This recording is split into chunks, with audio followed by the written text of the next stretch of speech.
Good afternoon, everyone. Thank you for coming to our session.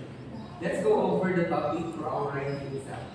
I think we should start with academic language. Desiree, can you describe what that means? Sure. Academic language is a formal language used in writing and speaking, especially in school or a scholarly setting.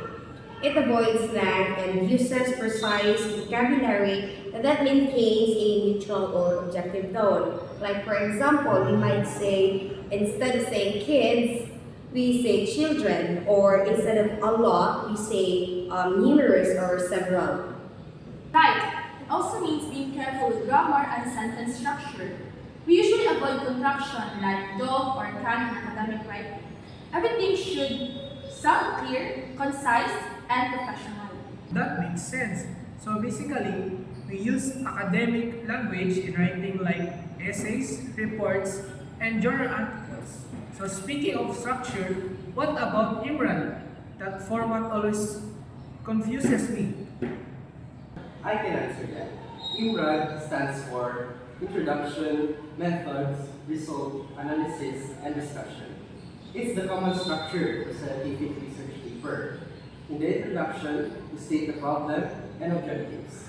In the methods, we explain how the study was done, tools, procedures, participants, and etc. Then the result, we present your findings. Lastly, the discussion explains what the results mean and how they relate to the literature or real-world applications. Yes, Imran, that format really helps organize your research clearly. Most research-based journal articles follow Imran because it's easy for readers to follow the logic and evidence. Speaking of journal articles, how exactly do we make a research-based journal article? Is it just like a writing thesis? Not exactly. While both need research and citation, journal articles are more concise and focused. You have to use a specific topic or problem, review as related studies, collect and analyze data, and then present your findings and use academic language and EMRAD format when applicable.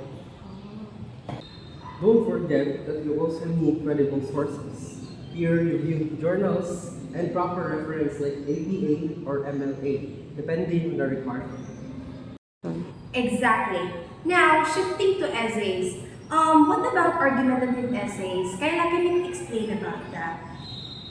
Of course, an argumentative essay is a type of writing where you take a stand on an issue and support it with evidence and reasoning. It usually includes an introduction with a strong thesis statement, body paragraphs with supporting arguments and counter-arguments, and a conclusion. The goal is to convince a reader using logic, not emotions. So it's a different from a narrative or descriptive essay because it's more focused or persuasion and critical thinking, right? Exactly. It is important to acknowledge the opposing view, then refute it with evidence that shows depth and fairness in your arguments. That's helpful. Now the last one, literary analysis. I think we've all struggled with that at some point. True. Literary analysis means examining a literary work, like a novel, a poem, or a play, and interpreting its meaning, structure, and elements. It usually focuses on things like theme, character, development, symbolism, or tone. And instead of just summarizing the story, you dig deeper and analyze how the author uses literary techniques to convey meaning. Your analysis should be supported with quotes from the text.